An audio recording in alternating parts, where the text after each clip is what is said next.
From early in the morning, the drumbeat of shelling echoed around Damascus.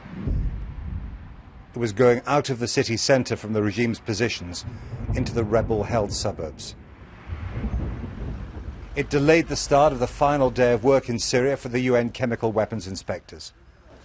Twice they drove out of their garages, and twice they went back in. Finally, another trip to the dangerous suburbs became a visit to government troops in a military hospital, part of the government's case that armed rebels, not their men, used chemical weapons. The BBC had this video shot in one of the rebel-held suburbs of Damascus that the inspectors have been visiting, which the regime shells so often. These are desolate places now. Many of the original residents have fled. Here, they're desperate for powerful Western countries to attack the regime's positions.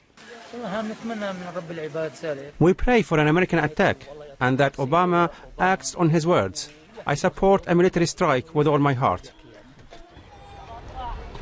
A short drive away, back in the city proper held by the regime, some better-off citizens were spending Friday, a day off here, at a hotel pool. Many here see the rebels as dangerous Islamists, and they said repeatedly that a secular Syria was better than al-Qaeda's vision of the future. These women had decided not to leave the country. Many of their friends, they said, had, either temporarily or long-term. You nervous about your kids? You nervous about yourself? I'm nervous. I put them in bed, I hug them and pray to God that we wake up safely the next day. But we just got to live day by day. The British and the Americans and others would say there's a very simple solution here. You just get rid of President Assad. What if he goes? Give me one person, give me one Martin Luther King so I can walk behind him.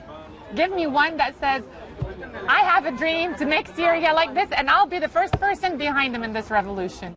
Do you think the Americans are going to attack? I don't think so. And if they did, I think it's not a good choice, because it's going to be a world war again. I don't think Bashar al-Assad will just stay on the side.